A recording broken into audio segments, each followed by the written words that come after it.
Good morning friends, I hope आप सब अच्छे होंगे।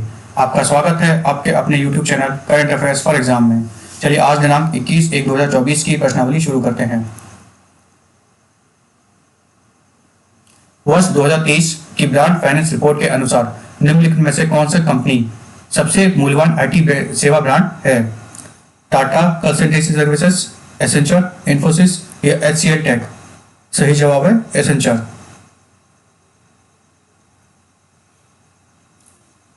ब्रांड स्ट्रेंथ इंडेक्स के अनुसार एसेंचर को 87.8 अंक मिले हैं तथा वह दुनिया की सबसे मजबूत आईटी सेवा ब्रांड है तथा उसका कुल वैल्यूएशन लगभग $40 बिलियन है। इसके बाद दूसरे नंबर पर टीसीएस आता है जिसका कुल वैल्यूएशन 17 बिलियन से ऊपर है तथा तीसरे नंबर पर इन्फोसिस आता है जिसका कुल वैल्यूएशन 13 बिलियन के लगभग है। चलिए अगले प्रश्न पर आते हैं। निम्नलिखित में से किस राज्य में हाल ही में डॉक्टर बी.आर. अम्बेडकर की 125 फीट ऊंची कांस्य प्रतिमा का उद्घाटन किया गया है? तमिलनाडु, केरल, आंध्र प्रदेश या तेलंगाना? सही जवाब है आंध्र प्रदेश।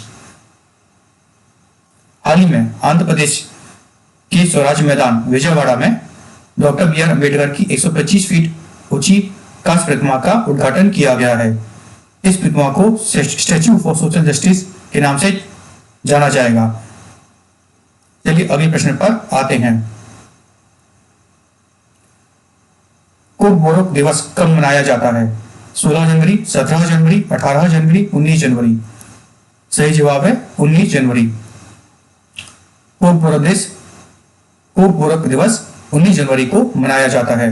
कुल का मतलब होता है भाषा तथा बोरोक का मतलब होता है लोग। कुल बोरोक भाषा त्रिपुरा की आधिकारिक भाषा है। इसे 1979 से मनाया जा रहा है क्योंकि 1979 में ही इसे आधिकारिक भाषा का रूप मिला था। कुल बोरोक त्रिपुरा के लोगों की मूल भाषा है। चलिए अगले प्रश्न पर आते हैं। ये मोदी ने हाल ही में किस राज्य में बोइंग की global engineering and technology centre campus का उद्घाटन किया है? उत्तर प्रदेश, कर्नाटक, गुजरात, महाराष्ट्र? सही जवाब है कर्नाटक। हाल ही में हमारे देश के प्रधानमंत्री पीएम नरेंद्र मोदी जी ने बेंगलुरु के पास बोइंग के ग्लोबल इंजीनियरिंग एवं टेक्नोलॉजी सेंटर कैंपस का उद्घाटन किया है।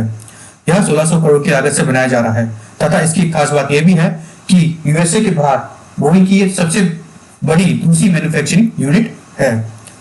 चलिए अगले प्रश्न पर आते हैं। निम्नलिखित में से किस भाषा को नई शिक्षा नीति के तहत भारत के 9 शास्त्रीय भाषाओं में एक रूप के रूप में शामिल किया गया है? फारसी, रूसी, स्पेनिश या मैंडरिन? सही जवाब है फारसी। हाल ही में फारसी को भारत की शास्त्रीय भाषाओं में शामिल किया गया है। यह नई शिक्षा नीति के तहत किया गया है। इससे पूर्व जो 6 भाषाएं शामिल की गई थी वो हैं तमिल 2004 में, संस्कृत 2005 में, कन्नड़ 2008 में, तेलुगु 2008 में, मलयालम 2013 में तथा उड़िया 2014 में। चलिए अगले प्रश्न पर आते हैं।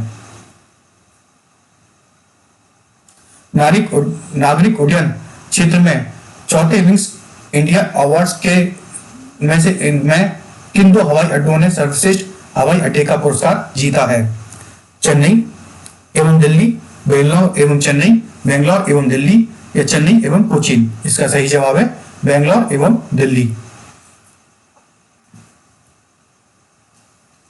केंद्रीय नागरिक उड्डयन मंत्री श्री ज्योतिरादित्य सिंधिया ने विंग्स अवार्ड 2024 प्रदान किए थे।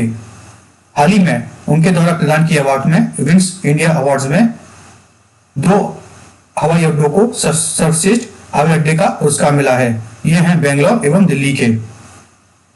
यह हैदराबाद में, तेलंगाना में ऑर्गेनाइज किए गए थे। चलिए अगले प्रश्न पर आते हैं।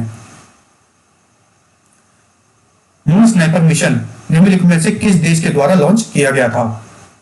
यूएसए, जापान, रूस, चीन? सही जवाब है Japan. Moon sniper mission Japan के द्वारा लॉन्च किया गया था। जापान ने हाल ही में जापान 5वां देश बना है जिसने सफलतापूर्वक अपने किसी भी मिशन को चंद्रमा की सतह पर उतारा है। इससे पहले यह काम अमेरिका, तत्कालीन यूएसएसआर, चीन एवं भारत ने किया है। जापान की स्पेस एजेंसी को हम जाक्सा बोलते हैं, इसका फुल फॉर्म है जापान एरोस्पेस एक्सप्लोरेशन एजेंसी। हाल ही में ये मून स्नाइपर मिशन लॉन्च तो किया गया तथा लैंड भी हो गया, पर इसमें एक मेजर इश्यू यह आ रहा है कि इसकी सोलर सेल पावर जनरेट करना बंद कर दी है। चलिए अगले प्रश्न पर आते हैं। भारत अंतर्राष्ट्रीय विज्ञान महोत्सव का 9वां संस्करण किस राज्य में आयोजित किया गया? हरियाणा, मध्य प्रदेश, अरुणाचल प्रदेश, महाराष्ट्र। इसका सही जवाब है हरियाणा। हाल ही में अंतर्राष्ट्रीय विज्ञान महोत्सव का 9वां संस्करण हरियाणा के फरीदाबाद में ऑर्गेनाइज किया गया। इसका थीम था science and technology public outreach in Amritkaal. यह विज्ञान भारती के सहयोग से विज्ञान एवं प्रौद्योगिकी विद्यालय और पृथ्वी मंत्रालय की एक पहल है। चलिए अगले प्रश्न पर आते हैं। निम्नलिखित में से किस संस्था को ई मोबिलिटी सिमुलेशन लैब लॉन्च करने के लिए ऑर्टेर के साथ साझेदारी की है? IIT Delhi, IIT Mumbai, IIT Kanpur या आईआईटी मद्रास? सही जवाब है आईआईटी मद्रास। हाल ही में आईआईटी मद्रास ने एयरटेल के साथ मिलकर ई मोबिलिटी सिमुलेशन लैब लॉन्च की है। एयरटेल को इस फील्ड में बहुत जानकारी है तथा मद्रास में इसका एक संयंत्र बनाया गया है जिससे कि जो सिमुलेशन कोड चलाने में आसानी होगी तथा जो इंफ्रास्ट्रक्चर है इससे रिलेटेड वो जल्दी से जल्द डेवलप होगा तथा इसमें रिसर्च में भी बहुत सारी हेल्प मिलेगी। चलिए अगले प्रश्न पर आते हैं। निम्नलिखित में से कौन वर्ष का बाल्कन एथलीट पुरस्कार जीता है? Novak Djokovic, Nikola Jokic, Denver Nuggets या अलेक्जेंडर वेजेनकोव? सही जवाब है नोवाक जोकोविक। हाल ही में नोवाक जोकोविक को Balkan athlete of the year का पुरस्कार मिला है। फ्रेंड्स, आशा करता हूं कि आपको यह पीपीटी तथा यह जानकारी पसंद आई होगी। अगर आपको पसंद आई है तो लाइक करें तथा कमेंट करके बताएं कि आपको इसमें क्या और सुधार की आवश्यकता है तथा सब्सक्राइब करें। धन्यवाद।